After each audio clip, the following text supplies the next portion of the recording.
அடுத்தபடியாக பார்த்திங்கன்னா நம்முடைய சங்கத்துடைய நிர்வாகி பாரம்பரிய ஜோதிட வல்லுனர் ராஜமுனி அவர்கள் வந்து பார்த்திங்கன்னா ராகு செய்யும் மாயாஜாலங்கள் அப்படிங்கக்கூடிய ஒரு அற்புதமான ஒரு டைட்டிலில் பேசுகிறாரு. ஏன்னா அவர் வர்றப்பயே சொல்லிட்டாரு, ராகுனா ரொம்ப பாம்பு வந்து சர்ன்னு போயிருமில்ல, அது மாதிரி இது போயிடக்கூடாதுங்கிறதுக்காகவே அவர் முதலே சொல்லியே அனுப்புகிறாரு, ஸ்லோவாக பேசணும்னு. அதுக்கு முன்னாடி நானே சொல்லிட்டேங்க. அவர் ராகு செய்யும் மாயாஜாலங்க அப்படிங்கக்கூடிய தலைப்பில் அவரும் ஜாதகத்தில் கண்டறிந்த உண்மைகளை வெளிப்படையாக ஓப்பனாக சொல்ல போகிறாரு. கண்டிப்பாக பயனுள்ளதாக இருக்கும்னு நான் நம்புகிறேன். ராஜமுனி அவர்களை வருக வருக என அன்போடு நம்ம வரவேற்கிறோம்.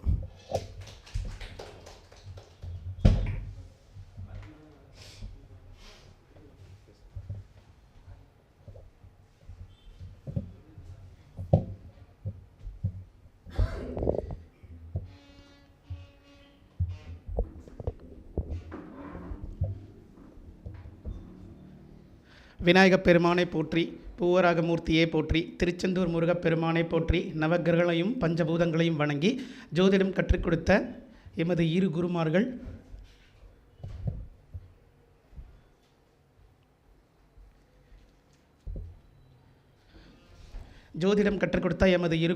அஸ்ட்ரோ வாஸ்து சாம்ராட் சரவணபவ பரணி பாரதி ஐயா அவர்களையும் யோகஸ்ரீ கோமதி அம்மா அவர்களையும் வணங்கி மற்றும் இங்குடன் பயணிக்கும் ஜோதிட உறவுகளுக்கும் சரவணபவ ஜோதிட அறிவாலயத்தின் 46வது கருத்தரங்கத்திற்கு சிறப்பு அழைப்பாளர்களாக வந்திருக்கும் ஜோதிட பிதாமகன் பொன்னையா சுவாமி ஐயா அவர்களுக்கும், பிரசன்ன சக்கரவர்த்தி ஸ்ரீ ஜானகிராமன் ஐயா அவர்களுக்கும், ஜோதிட சிரோன்மணி புண்ணியகோடி பவானி ஐயா அவர்களுக்கும் என்னுடைய காலை வணக்கம். இன்றைக்கி நம்ம பார்க்க போகிறது என்ன அப்படின்னு பார்த்தோம்னா, ஒரு ஜாதகத்தில் ராகு பகவான் செய்யும் மாயாஜாலங்கள் அப்படின்றத பற்றி பார்க்கலாம். ஏன்னா பொதுவாகவே நம்ம எந்த ராகு தசை ராகு புத்தி வரணும் இந்த ராகுவோட மாயாஜாலங்களை தெரிஞ்சுக்கிறதுக்கு. அப்போது ஒரு கட்டத்தில் நம்ம கிரிக்கெட் பார்த்துட்டு இருப்போம். அப்போது சச்சின் மட்டும்தான் இருப்பார். சச்சின் விளையாடி ஒரு 100 ரன் அடித்ததுக்கப்புறமா சச்சின் அதோட முடிச்சிடுவார். அதுக்கப்புறமா யாருமே இல்லை அப்படின்னு நினச்சிட்டு இருக்கும்போது சச்சின் முடிஞ்சதுக்கப்புறமா ஒரு கட்டத்தில் டெண்டுல்கர் தோனி வராரு. தோனி வந்ததுக்கப்புறமா அவருக்கு ராகுதசை வந்து அவர் எதிர்பார்க்க முடியாத ஒரு வளர்ச்சியை கொடுத்து மிகப்பெரிய லெவலில் அவருக்கு சாதனை படிச்சிட்டாரு கிரிக்கெட் ஃபீல்டில். ஏன்னா இந்த மாதிரி தான் ராகுதசை ஒருத்தருக்கு கொடுக்கும். அப்போது பொதுவாக விதி என்ன தான் அப்படின்னு பார்த்தோம்னா 3, 6, 10, 11 உபஜயஸ்தானங்கள், இந்த இடங்களில் ராகு இருக்கும்போது அவங்களுக்கு பொதுவாகவே யோகத்தை கொடுக்கும். அதே மாதிரி இது ஒரு விதி. அடுத்த விதி பார்த்தோம் அப்படின்னாக்க, ராகு பகவான் லக்னத்துக்கு கேந்திரத்திலேயோ லக்னாதிபதிக்கு கேந்திரத்திலேயோ அல்லது சந்திரனுக்கு கேந்திரத்திலேயோ இருக்கணும், அல்லது ராகுக்கு வீடு கொடுத்த கிரகம் ஆட்சி உச்சமாக இருக்கணும். அப்படி இல்லைனாக்கா ராகுக்கு சாரம் கொடுத்த சாரநாதன் நல்ல நிலையில் ஒரு வலுவாக இருக்கணும். அப்படி இருந்தாக்க இந்த அமைப்பில் இருந்தாக்க ராகு எங்கே இருந்தாலும் அவங்களுக்கு யோகத்தை மட்டும் கொடுக்கும். அப்போது மேஷத்தில் இருக்கிற ராகு என்ன கொடுப்பார் அப்படின்னு பார்த்தோம்னா, நம்ம மேஷம் அப்படின்னு எடுத்துக்கிட்டாலே ஆளுமை. அப்போ மேஷத்தில் ஏன்னா முதல் வீடு இல்லையா, அப்போ முதல் வீடு அப்படிங்கிறதுனால நம்ம ஆளுமையை மட்டும்தான் எடுத்துக்கணும். ஏன்னா அங்கே நம்ம வேறு எதையும் எதிர்பார்க்க முடியாது. அந்த இடத்துல அந்தஸ்து, புகழ், கௌரவம் இந்த மாதிரி விஷயங்களுக்கு மட்டும்தான் ராகு பகவான் நமக்கு சப்போர்ட் பண்ணுவார். அப்போது இந்த இடத்துல ராகு பகவான் இருக்கும்போது ஒரு இடத்துல இருக்காங்க, நான் இந்த இடத்துக்கு தலைமை பொறுப்பு எடுத்துக்கணும், இங்கே எல்லாருமே அதிகாரம் பண்ணணும், ஒரு ஆளுமை திறமையாக இருக்கணும் அப்படின்னு நினைக்கிறதுக்கு மட்டும்தான் ராகு பகவான் சப்போர்ட் பண்ணுவார். இந்த இடத்துல மேஷத்தில் ராகு இருக்கும்போது, இதே ரிஷப ராகு இருந்தால் அவர் என்ன பண்ணுவார் அப்படின்னு பார்த்தோம்னா, உலக இன்பத்தில் திளைச்சிருக்கிறது, பொருளாதார வளர்ச்சியில் அதிகமாக இருக்கும், அவங்க சொகுசு வாழ்க்கை வாழ்கிறது, சுகபோக வாழ்க்கையை அனுபவிக்கிறது, இந்த மாதிரி எல்லா விஷயத்துக்குமே இந்த 2ஆம் இடத்துல இருக்கிற, அதாவது காலச்சக்கரத்துக்கு 2ஆம் இடம், நம்ம ஜாதகத்தில் எந்த லக்னமாக இருந்தாலும் சரி, எந்த ராசியாக இருந்தாலும் சரி, இது பொது. ஆனால் காலச்சக்கரமத்துக்கு எடுத்து தான் நம்ம பார்க்கணும். அப்போ 2ஆம் இடத்துல இருக்கிற ராகு, ரிஷபத்தில் இருக்கிற ராகு இப்படி இருந்தாக்கா அவங்களுக்கு சுகபோக வாழ்க்கையை கொடுக்கும். அதே மாதிரி மிதுனத்தில் இருக்கிற ராகு 3ஆம் இடம், ஏன்னா காலச்சக்கரத்துக்கு 3ஆம் இடம். ஸோ தகவல் தொடர்பு இன்றைய சுச்சுவேஷனில் இப்போ தகவல் தொடர்பில் டாப் நம்பர் 1 பொசிஷனில் ஒரு விஷயம் இருக்குனாக்கா எல்லா விஷயமே தெரிஞ்சுக்கிட்டு அதை பெரிய லெவலுக்கு கொண்டு போகிறது யார் அப்படின்னு பார்த்தாக்கா இந்த மிதுனத்தில் இருக்கிற ராகு தான். அப்போ இந்த மிதுனத்தில் இருக்கிற ராகு இன்றைய டெக்னாலஜியில் நம்பர் 1 கிரிமினலாக இருப்பான். தப்பு பண்ணுறதும் சரி, அதே மாதிரி ஸ்கூல் காலேஜில் பிட் அடிக்கிறதும் சரி, இந்த மாதிரி பிட் அடிக்கிற விஷயங்களில் அவனை அடிச்சிக்க ஆளே கிடையாது. பக்கத்தில் இருக்கிறவன் யாராலையும் கண்டுபிடிக்க முடியாத மாதிரி எந்த ஒரு விஷயத்தையும் செய்வான். தப்பு செய்கிறதில்ல, தப்பில்லாமல் செய்கிறதில்ல யாருனாக்க அந்த மிதுனம் ராகு தான். இந்த மிதனத்தில் இருக்கிற ராகு எப்பவுமே சிபிசிஐடி வேலை பண்ணுறதா இருந்தாலும் சரி, எந்த ஒரு விஷயம் பண்ணாலும் அவங்க தெளிவாக நேர்த்தியாக பண்ணுவாங்க. ஸோ அவங்கள கண்டுபிடிக்கவும் முடியாது. இதுதான் இந்த மிதனம் ராகு செய்வார். அதே போல் அடுத்து நம்ம கடகத்தில் இருக்கிற ராகு என்ன பண்ணுவார் அப்படின்னு பார்த்தோம்னா, இந்த கடக ராகு வந்துட்டு எப்பவுமே அடுத்தவங்களுக்காகவே தன்னுடைய வாழ்க்கையை அர்ப்பணிக்கக்கூடியவர். தப்பு பண்ணாலும் சரி, இப்போ யாராச்சும் ஒருத்தர் தப்பு பண்ணிட்டாங்க, அப்போது அவங்கள உடனே வந்துட்டு மன்னிச்சு ஏற்றுக்கிறது.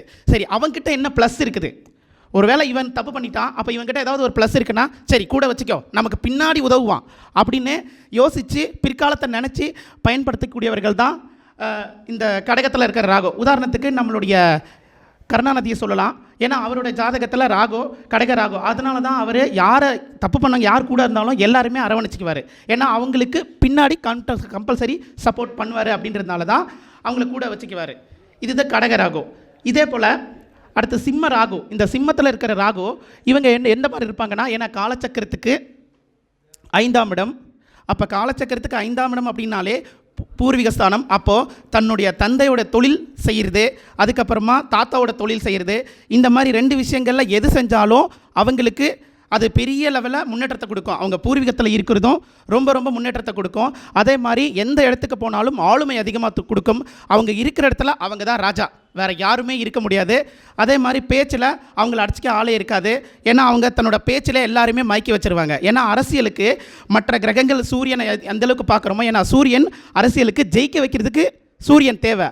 ஆனால் எல்லாருமே தன்னோட கட்டுப்பாட்டிலே வச்சுட்டு இருக்கிறதுக்கு எப்பவுமே ராகு பகவான் தான் தேவை. ஏன்னா அந்த இடத்துல ராகு இருக்கும்போது எல்லா வருஷம் ஒரு கர்ஜனை கொடுக்கும். அந்த கர்ஜனை கொடுக்கும்போது எல்லாருமே தன் கண்ட்ரோலில் வந்துடுவாங்க. அதே மாதிரி ஒரு வயது ஓட்டத்துக்கு அப்புறமா குறிப்பிட்ட வயசு ஆகும்போது தனக்கு தானே ஆப்பு வச்சுக்கிற மாதிரி அவங்களே கெடுத்துக்கிட்டு சைலண்ட்டாக போயிடுவாங்க. யாருக்கும் எந்த பிரச்சனையும் கொடுக்க மாட்டாங்க.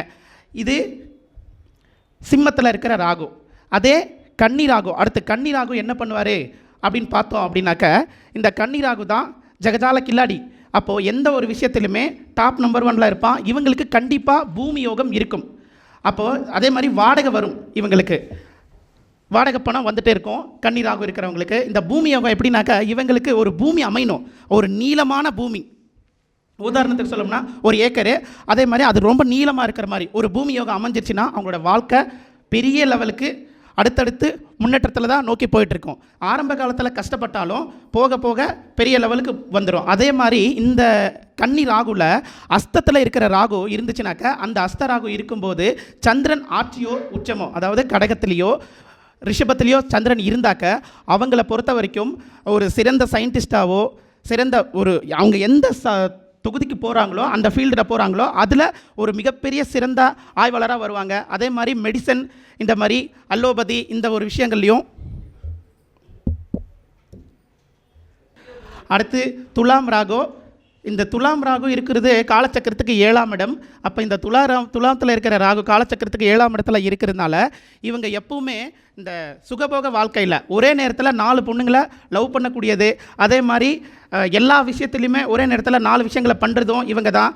ஒவ்வொரு விஷயத்திலுமே இவங்க எப்பவுமே ஒரு பொருளாதாரத்தை நோக்கி செயல்பட்டாங்கன்னா அவங்க வாழ்க்கையில் பெரிய லெவலுக்கு ஜெயிப்பாங்க. உலக இன்பத்தை அனுபவிக்கிறதுக்காகவே பிறந்தவங்க இந்த துலாமில் இருக்கிற ராகு தான். அடுத்து விருச்சிக ராகு. இந்த விருச்சிகத்தில் இருக்கக்கூடிய ராகு என்ன பண்ணும் அப்படின்னாக்க, காலச்சக்கரத்துக்கு அது 8ஆம் இடம். அதே மாதிரி ராகு பகவான் அங்கே நீசம் பெறக்கூடிய இடம். அதனால் இவங்க ஆரம்ப காலத்தில் என்ன இருந்தாலும் அவங்க இழந்து தான் ஆகணும். 1ஆம் நம்பர் ஏமாளின்னு சொல்லலாம் இவங்களை. ஸோ தன்கிட்ட இருக்கிற எல்லா சொத்துக்களையும் இழந்தா தான் அவங்க மறுபடியும் ஏதோ ஓரளவுக்கு பெற முடியும். அதுக்கும் வீடு கொடுத்தவன், நட்சத்திரம் கொடுத்தவன் ஓரளவுக்கு நல்ல நிலையில் இருந்தாக்க பின்னாடி காலத்தில் அவங்களுக்கு பெரிய புகழ் கிடைக்கும். உதாரணத்துக்கு எடுத்துக்கிட்டோம் அப்படின்னாக்க, நம்ம காமராஜர் அவர் எவ்வளவோ நல்லது பண்ணார். தன்னோட சொத்தை வித்தெல்லாம் பசங்களுக்காக ஸ்கூல் கட்டி கொடுத்தாரு, டேம் எல்லாம் நிறைய விஷயங்கள் பண்ணார். ஆனால் இன்றைக்கும் பிற்காலத்தில் அவரோட பெயர் வந்து பேசப்படுது. அதே மாதிரி பாரதியார் இருந்தார். பாரதியாருக்கும் அவரோட விஷயங்கள் பார்க்கும்போது அவருக்கு செஞ்ச விஷயங்கள் நிறைய செஞ்சார். ஆனால் அவர் இறக்குற தரவாயில் யாருமே கூட இல்லை பாரதியாருக்கு. ஆனால் இன்றைக்கும் நாம் பாரதியார் பற்றி பேசுகிறோம். நம்மளோட தமிழ் பற்று எல்லா விஷயத்தையுமே நம்ம இன்றைக்கி வரைக்கும் பேசிகிட்டு இருக்கிறோம். இது வந்து விருச்சிக ராகு. அடுத்து தனுசு ராகு என்ன பண்ணும் அப்படின்னு பார்த்தோம் அப்படின்னாக்க, இந்த தனுசு ராகு அர்ஜுனன் மாதிரி, அதாவது நம்ம வில் அம்பு எந்த அளவுக்கு நாம் உழைக்கிறோமோ அந்த அளவுக்கு ஒவ்வொரு விஷயத்திலுமே நம்ம அதை பண்ண முடியும். அப்போது தனுசு ராகு வில்லம்பு எந்த அளவுக்கு வளைக்கிறோமோ அந்த அளவுக்கு நம்ம ஜெயிக்க முடியும். அப்படிங்கிறத மாதிரி இப்போ நம்ம ஒரு விஷயத்தில் ஃபோக்கஸ் பண்ணணும். இப்போ நான் ஒரு காம்ப்ளெக்ஸ் கட்டுறேன் அப்படின்ற ஒரு எண்ணம் இருந்தாக்க அவங்க காம்ப்ளெக்ஸ் கட்டணும் அப்படின்றதுக்காக எந்த அளவுக்கு உழைக்கிறாங்களோ அந்த அளவுக்கு அவங்க அதில் ஜெயிக்க முடியும். அதுக்கு மேலே அவங்களால போக முடியாது. அதே மாதிரி இந்த தனுசு ராகு காலச்சக்கரத்துக்கு 9ஆம் இடமாக வருது. அப்போது இவங்க அப்பாவோட சம்பாத்தியம், அதுக்கடுத்து அவங்களுடைய தாத்தாவோட சம்பாத்தியம், இந்த 2 விஷயங்களுமே இவங்களுக்கு ஈஸியாக கிடைச்சிரும். ஏன்னா தாத்தா சேர்த்து வச்சுருப்பாரு, பேரும் புகழ் எல்லாமே தாத்தா கிடைச்சிருக்கும். அதே மாதிரி அப்பாவும் சேர்த்து வச்சுருப்பாரு. இந்த 2 பேர் சேர்த்து வச்சதை முழுசாக அனுபவிக்கிறது யார் அப்படின்னு பார்த்தோம்னா இந்த 9ஆம் இடத்துல காலச்சக்கரத்துக்கு தனுசில் இருக்கிற ராகு. உதாரணத்துக்கு சொல்லலாம், நம்ம கருணாநிதி டிஎம்கேல இருக்கிற அவர் வந்துட்டு பேரும் புகழ் நிறைய சேர்த்தாரு. அவருடைய மகன் ஸ்டாலின் வந்துட்டு கடந்த ஒரு 50 காலமாக ஆட்சியில் இருந்தார். ஆனால் இருந்தாலும் அவர் சிஎம் ஆனது கடைசி காலகட்டங்களில் தான். ஆனால் அவருடைய பையன் உதயநிதி ஸ்டாலின் அப்படின்னு எடுத்தோம் அப்படின்னாக்க அவர் வந்துட்டு கட்சியும் ஆரம்பிக்கல, எதுவுமே பண்ணலை. ஆனாலும் அவர் பார்த்தோம்னா ஒரு கொச்சிக்குள்ளே வந்தார், 2 வருஷம்தான். அதுக்கப்புறமா துணை முதலமைச்சராக வந்துட்டார். இந்த மாதிரி எதுவுமே செய்யாமல் அடுத்தவங்களோட இதில் அனுபவிக்கிறது யாருன்னாக்க இந்த தனுசில் இருக்கிற ராகு தான். ஸோ இவங்க வந்துட்டு நேச்சராகவே இவங்களுக்கு எல்லாமே கிடச்சிரும், நல்ல வசதியான வாழ்க்கை எல்லாமே இருக்கும் இவங்களுக்கு. அடுத்து மகரத்தில் இருக்கிற ராகு. இந்த மகர ராகு என்ன பண்ணும் அப்படின்னு பார்த்தோம் அப்படின்னாக்கா இவங்களும் ஒரு நிறைய விஷயங்கள்லாம் ஏமாற்றம் இழப்புக்களை சந்தித்து ஆகணும். ஏன்னா அந்த இடத்துல தான் சந்திரனோட நட்சத்திரம் இருக்குது, செவ்வாயோட நட்சத்திரமும் இருக்குது. அதனால் இவங்களுக்கு அந்த இழப்புகள் ஏற்படும். அப்போது ஏற்படும் போது இவங்க ஒரே ஒரு விஷயத்தை மட்டும் எப்போவுமே மைண்டில் வச்சுக்கணும். அது என்னென்ன அப்படின்னா காலச்சக்கரத்துக்கு 10ஆம் இடம் ராகு. அப்போ 10ஆம் இடம் வந்து மகரம், அந்த தொழில் ஸ்தானம். அப்போது இவங்க ஒரு விஷயத்தில் தொழில் பண்ணணும் அப்படின்னு நினச்சி அந்த தொழில் ஃபோக்கஸோடு போனாங்கனாக்கா ஆரம்பத்தில் நிறைய கஷ்டங்கள் வரும், நிறைய நெருடல்கள் எல்லாமே தாண்டி அதுக்கப்புறமா போனால் வரலாற்றில் மிகப்பெரிய சாதனையாளனாக வருவாங்க. உதாரணத்துக்கு சொல்லணும் அப்படின்னாக்கா இந்த பர்கர் கிங்கு இவங்கெல்லாம் ஆரம்பத்தில் ஆரம்பிக்கும்போது ஒரே ஒரு கடை தான் ஆரம்பிச்சிருப்பாங்க. இன்றைக்கி அந்த ஓனர் எங்கே இருக்கான்னு தெரியாது. ஏன்னா ஆர்ஆர் பிரியாணி நம்ம தமிழ்நாட்டில் இந்த மாதிரி அவங்க ஆரம்பிக்கும்போது ஒரு கடை தான் ஆரம்பிச்சிருப்பாங்க. அப்போ மட்டும் தான் நம்ம அவங்கள ஓனராக பார்த்துருப்போம். அதுக்கப்புறமா பார்த்தா இப்போ தமிழ்நாடு மூளை முடுக்கெல்லாம் எல்லா இடத்துலையுமே அந்த கடை இருக்கும். ஆனால் வருமானம் வந்துகிட்டே இருக்கும். இந்த மாதிரி தான் அவங்க ஒரு விஷயத்தை பண்ணாங்கன்னா மிகப்பெரிய சாதனையாளனா வர முடியும். அந்த ஒரு விஷயத்தில் ஃபுல் ஃபோக்கஸ்டோடு இருந்தால் மட்டும்தான் அவங்களால அதில் ஜெயிக்க முடியும். அதே மாதிரி அடுத்து நம்ம கும்பத்தில் இருக்கிற ராகு. ஸோ கும்பத்தில் இருக்கிற ராகு என்ன பண்ணும்,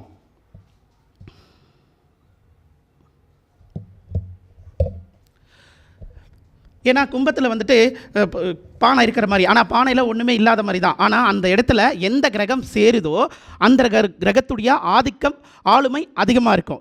உதாரணத்துக்கு அந்த இடத்துல சந்திரன் இருந்தாக்க, சந்திரன் ராகு இருந்தாக்க அவங்களுக்கு எண்ணங்கள் அதிகமாக இருக்கும். அதே மாதிரி ஆசைகள் அதிகமாக இருக்கும். அப்போ அவங்க எந்த ஒரு விஷயத்துலையுமே ஒரு மைண்ட் செட்டில் இருக்கவே மாட்டாங்க. இப்போ ஒன்று ஆசைப்படுவாங்க, அடுத்து இன்னொரு ஆசைப்படுவாங்க, அதுக்கப்புறம் மாறிக்கிட்டே இருக்கும். இதே இடத்துல குரு பகவான் இருந்தாக்க, அப்போ குரு ராகு இருக்கும்போது அந்த கும்பத்தில் வந்துட்டு தங்கம் இருக்கிற மாதிரி தான். அவங்களுக்கு அள்ள தங்கம் கிடைச்சிட்டே இருக்குன்ற மாதிரி தான். இதுக்கு அவங்களுக்கு தங்கம் கிடைக்கணும் அப்படின்றதுக்காக உடனே கிடைச்சிடாத. ஏன்னா அதுக்கு வீடு கொடுத்தவன், சாரம் கொடுத்தவன் நல்ல நிலைமையில் இருக்கணும், அல்லது லக்னத்துக்கு கேந்திரத்துலையோ சந்திரனுக்கு கேந்திரத்துலையோ இருந்தால் மட்டும்தான் இது யோகத்தை கொடுக்கும். அதே மாதிரி ராகு தசை வரணும், இல்லை ராகு புத்தி வரணும். அடுத்து இதே சுக்கிரன் இருந்தாக்க அமிர்தம் பொங்கி வழியும் அந்த இடத்துல. ஸோ இந்த கல்யாணமே ஆகாமல் இருக்கிறவங்க, இல்லை சிலருக்கு நோய் இந்த மாதிரி வாய்ப்பட்டு அவங்க சரியாகாமல் இருக்கிறவங்க, இந்த மாதிரி இருக்கிறவங்க எல்லாருமே கரெக்டாக அந்த சுக்கிரன் கும்பத்தில் ராகு இருக்கிறவங்க கிட்ட போயிட்டு அவங்க ஏதாச்சும் மருந்து வாங்கி சாப்பிட்டாலே அவங்களுக்கு குணமாயிடும். இதுவே ஒரு வாழ்வியல் பரிகாரமாக கூட நம்ம எடுத்துக்கலாம். அடுத்து புதன். இந்த இடத்துல புதன் இருக்கிறது வந்துட்டு அவங்களுக்கு அதிகப்படியான அறிவு கொடுக்கும். அவங்களுக்கு எதிர்பார்க்காத முடியாத அறிவு. ஏன்னா சிபிசிஐடி வேலை பார்க்குற அளவுக்கு ஒரு நேர்த்தியான எந்த ஒரு விஷயத்துலையுமே அறிவுபூர்வமாக அதிகமாக இருப்பாங்க. அதே மாதிரி செவ்வாய் இருந்தாக்க ஆக்ரோஷமான கோவம் வரும். அதாவது இந்த நாள் 95 நவம்பர் மாதத்தில் நீ இன்றைக்கி இப்படி சொன்ன, உங்கள் அம்மா இப்படி சொல்லிச்சு, அதை நான் இன்றைக்கி உன்னை சொல்லி வச்சு செய்கிறேன்டா அப்படின்ற மாதிரி ஒவ்வொரு விஷயத்துலையுமே இவங்க ஒரு பிளான் பண்ணி இன்றைக்கி ஒருத்தவங்க செஞ்சுட்டானா அவங்களுக்கு கால நேரம் பார்த்து அவங்கள அந்த விஷயத்தை சொல்லி அவங்கள பழி வாங்குவாங்க. இது செவ்வாய். அதே மாதிரி அவங்களுக்கு கோபமும் அதிகமாக இருக்கும். இவங்க கோவப்படுறது பார்த்தோம் அப்படின்னாக்க எப்போவுமே எந்த மாதிரி கோவப்படுவாங்கன்னா உண்மையாக இருப்பாங்க. இவங்க கோவப்படுறதில்ல அதில் பொய் இருக்காது, சுயநலம் இருக்காது, கடப்பலம் இருக்காது. ஒரு பாசத்தால் ஏற்படக்கூடிய கோவம் தான் இந்த கும்பத்தில் இருக்கிற ராகு. அதே மாதிரி அடுத்து மீனத்தில் இருக்கிற ராகு என்ன பண்ணும் அப்படின்னு பார்த்தோம் அப்படின்னாக்க, இந்த மீனத்தில் இருக்கிற ராகு காலச்சக்கரத்துக்கு 12ஆம் இடம். அவங்க ஜாதகத்தில் 12ஆம் இடத்துல ராகு இருந்தாலும் அவங்களுக்கு என்ன பண்ணும் அப்படின்னா வெளிநாட்டு வாழ்க்கை, வெளிநாடு சம்மந்தப்பட்ட விஷயங்கள், அதே மாதிரி இம்போர்ட் பண்ணுறது, எக்ஸ்போர்ட் பண்ணுறது, இந்த மாதிரி தொழில்கள் செய்யக்கூடியது. இது கூடவே அவங்க இந்த டாக்டர்ஸ், அப்புறமா அந்த சிறந்த சயின்டிஸ்டாக வருது, அதுக்கப்புறமா ஆப்ரேஷன் பண்ணுறது, அறுவை சிகிச்சை நிபுணர்களாக வருது. இந்த மாதிரி எல்லா விஷயங்களுக்குமே இந்த 12ஆம் இடம் தான் வேலை செய்யும். இந்த அலோபதி மெடிக்கல் ஃபீல்டில் போகிறவங்க, இந்த மாதிரி எல்லா விஷயங்களுமே இந்த ராகு பகவான் 12. அதே மாதிரி 12ஆம் இடம் சுக்கிரன், அந்த இடத்துல சுக்கிரன் உச்சமாக இருக்கிறதுனால இவங்க உலக இன்பத்திலையும் அதிகமாக தெளிச்சு இருக்கக்கூடியவர்களும் இவங்க தான்.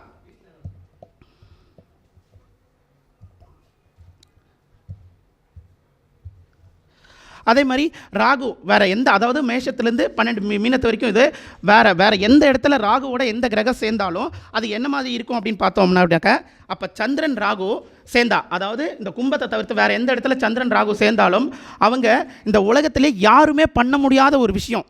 இப்போது 10 பேர், ஒரு 1000 பேர் ஒரு விஷயத்தை ட்ரை பண்ணுறாங்க, முடியாது அப்படின்ற ஒரு விஷயத்தை பாசிபிள் பண்ணுறது இவங்க தான். அப்படியே சிம்பிளாக போயிட்டு பட்டுன்னு முடிச்சுட்டு சட்டுன்னு வந்துடுவாங்க. இந்த ராகுவோட சந்திரன் சேரும்போது இவங்க எப்பவுமே அந்த பெரிய லெவலுக்கு இருப்பாங்க. அதே மாதிரி ராகு செவ்வாய், இந்த பூமி யோகம் இருக்குது, கண்டிப்பாக உண்டு. இவங்களுக்கு பூமி அமைஞ்சதுக்கு அப்புறமா தான் மிகப்பெரிய யோகமே இவங்களோட வாழ்க்கையில் அதிகமாக கொடுக்கும். ஏன்னா ஒரு நீளமான பூமி அமையணும் எப்பவுமே இவங்களுக்கு. அப்படி அமைஞ்சால் மட்டும்தான் இவங்களுக்கு அந்த யோகத்தை கொடுக்கும்.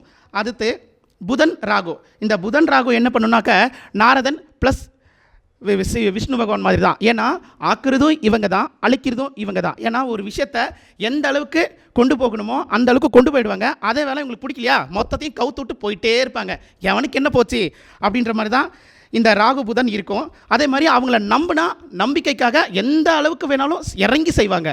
அது நல்லது கெட்டது அப்படின்றத தாண்டி நல்லது பண்ணுவாங்க. அதான் அவனுக்கு நீ ஏதாவது கெடுதல் பண்ணணும்னு நினச்சா அவனுக்கு முதல் எதிரியே நீ அதான் இருப்ப, இந்த ராகு புதன் சேர்ந்திருக்கும் போது. அதே மாதிரி இந்த குரு ராகு என்ன பண்ணும் அப்படின்னாக்க, அதிகமான பணம் சம்பாதிச்சு பெரிய வாழ்க்கை வாழ்ந்து கடைசியில் ஒன்றுமே இல்லாமல் போகிறது, எல்லாத்தையுமே இழந்துட்டு கடைசியில் ஒன்றுமே இல்லாமல் உக்காரது இந்த குரு ராகு தான்.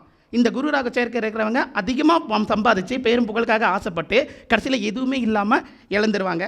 அதுக்கடுத்து சுக்கிரன் ராகு. இந்த சுக்கிரன் ராகு இருக்கிறவங்க எவ்வளோ வயசு ஆனாலும் அவங்களோட இன்பத்தில் எப்பவுமே தவழ்ந்துட்டு இருப்பாங்க. அதே மாதிரி அவங்களுக்கு பொருளாதாரமும் நல்லாயிருக்கும். அந்த இன்பத்தை கொஞ்சம் ஓரங்கட்டிட்டு அவங்க பொருளாதாரத்தில் கொஞ்சம் ஃபோக்கஸ் பண்ணாங்கன்னா அவங்களுக்கு எப்பவுமே நிரந்தரமான ஒரு பொருளாதாரம் இருக்கும்.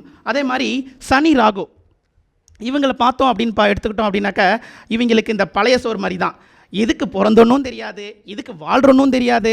அதே மாதிரி ஒரு ஃப்ளோவில் அவங்களோட வாழ்க்கை போயிட்டுருக்கோம். ஆனால் இவங்க ஒரு கட்டத்து வரைக்குமே ஒரு 30-40 ஏஜ் வரைக்கும் போயிட்டுருக்கோம். அந்த கரெக்டாக அந்த ராகு தசை, இந்த ராகு புத்திகள் வரும்போது இவங்களோட வாழ்க்கை ஓரளவுக்கு போகும். அதே மாதிரி இவங்க தான் ஒரே நேரத்தில் 100 பேருக்கு அட்வைஸ் கொடுக்குறதா இருந்தாலும் சரி, ஒரு 10 பேர் செய்ய வேண்டிய வேலையை செய்கிறதா இருந்தாலும், இந்த மாதிரி பெரிய பெரிய விஷயங்களை சாதிக்கக்கூடியவர்களும் இந்த ராகு சனி சேர்க்கை இருக்கிறவங்க தான். அதே மாதிரி மிகப்பெரிய மாயாஜாலங்கள் செஞ்சு பண்ணக்கூடியவர்களும் இந்த ராகு சனி சேர்க்கை இருக்கிறவங்க தான்.